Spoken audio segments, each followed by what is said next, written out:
안녕하세요. 성형외과 전문의 반대상입니다. 우리가 진료하다 보면 내 나이에 어떤 시술을 하는 게 가장 합리적일까요? 라는 질문을 많이 받습니다. 그래서 오늘은 20대부터 50대까지 나이대별로 어떤 시술을 하면 좋을지에 대해서 알아보는 시간을 갖도록 하겠습니다.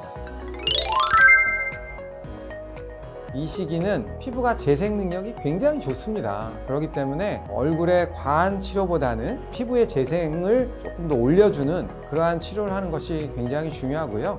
이때 고려할 수 있는 시술 중에 하나가 PDLA 성분을 이용한 일명 주베룩이라는 그런 성분이고요. 이 주베룩은 피부 속에서 콜라겐 생성을 유도해가지고 초기에 미세 주름이라든가 탄력을 회복시켜주는 변화를 줄 수가 있고요. 그리고 이제 두 번째로는 아주 유명한 주사죠. PNL 주성분으로 하는 리줄란 성분이고요. 피부 재생을 촉진해주고 노화된 피부 세포를 젊게 만들어주고 콜라겐 재생을 촉진해주고 이럼으로써 손상받은 피부를 쉽게 회복할 수 있는 그러한 시술이기 때문에 부작용 없이 편하게 받을 수 있는 그런 치료라고 보시면 될 것 같습니다. 그 다음에 이제 자기 피를 뽑아서 하는 치료가 있어요. 그게 이제 PRP 치료인데요. 이 혈소판 속에는 여러 가지 성장 인자가 들어있고요. 피 속에 들어있을 때는 이 역할을 못해요. 그런데 이제 혈관 밖으로 나오면 그 혈소판 속에 들어있던 여러 가지 성장 인자들이 피부에 좋은 영향을 주는 성분들을 아주 그냥 다량으로 분비를 하게 됩니다. 그럼으로써 당연히 피부의 재생, 콜라겐의 생성, 피부의 항노화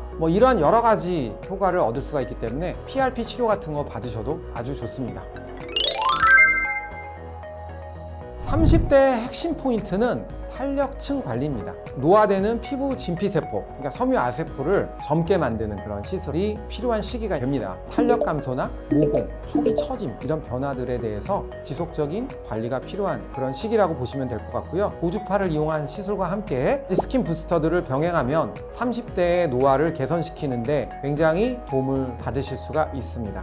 그 다음에 이제 30대부터는 많이 웃는 분들 있죠. 이마 근육으로 눈을 뜨는 분들, 입에다가 힘을 잔뜩 주고 턱끝 근육에 힘을 주는 사람들, 이런 분들은 당장 주름 치료의 목적도 있지만 보톡스를 1년에 한두 번 정도만이라도 맞아주신다면 그러한 주름을 예방하실 수가 있습니다.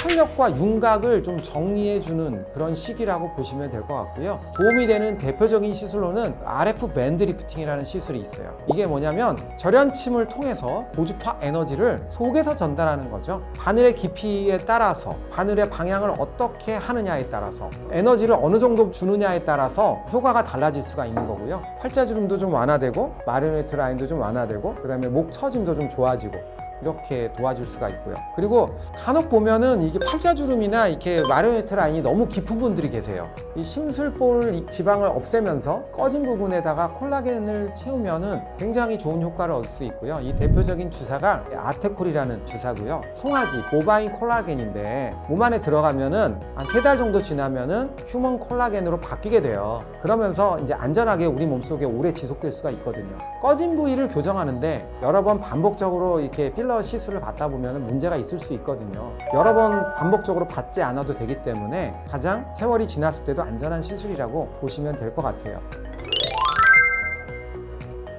50대 이후로 가면은 이제 안타깝게도 치료가 더 늘어나겠죠. 우리의 살을 잡고 있던 인대 조직들이 굉장히 약해집니다. 그러니까 얼굴의 지방이 감소하고 또 얼굴의 지방이 늘어지고 그다음 피부도 늘어지고 여러 가지 복합적인 이제 진행이 되기 때문에 안타깝게도 이렇게 비수술 치료만으로는 한계가 있는 경우가 많이 있습니다. 간단하게 말씀드리면 이제 거상술이 필요한 시점이라고 보시면 될 것 같아요. 안면 거상술만 해서 또 해결이 안 되는 주름들이 있어요. 입술에 생기는 주름이죠. 세로주름. 소위 말해 할머니 주름이라고 그러는데요. 콜라겐이 빠져서 되는 거고요. 여기에는 두 가지 치료가 가장 효과적이에요. 그래서 콜라겐 주사, 그러니까 아테콜 주사를 여기다 잘하면 좋아지고요. 그 다음에 아주 전반적으로 이렇게 미세하게 입 주변에 생기는 넓은 주름 같은 경우는 요즘에 하버드 의대에서 개발한 엘라코어라고 하는 방법을 이용한다면 아주 미세하게 피부에다 구멍을 뚫어가지고 피부의 면적을 줄이는 거예요. 그러면 피부가 수축을 하면서 이런 주름들이 좋아질 수가 있는 거죠. 이러한 방법들을 병행한다면 균형적인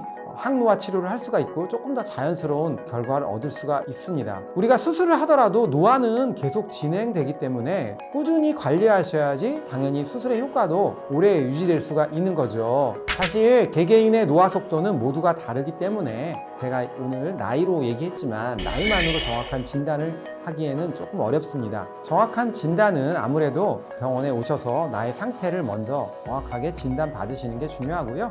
또 하나 중요한 거는요, 바로 몸의 건강이에요. 그래서 결국은 건강한 몸이 건강한 얼굴을 만든다는 거 꼭 아셔야 될 것 같고요. 피부 건강에서 가장 중요한 거는 비타민 C입니다. 제가 여러 번 말씀드리지만 이 부분에 대해서는 어떤 선생님도 부정할 수가 없습니다. 비타민 C 같은 항산화 성분을 꾸준히 섭취하고 건강한 식습관을 가지시고 규칙적인 운동을 하시고 몸의 항노화에 대한 치료를 하셔야지 아름다운 외모도 따라온다는 것을 꼭 기억하시고요. 여러분의 건강한 아름다움을 응원하는 성형외과 전문의 반재상이었습니다. 감사합니다.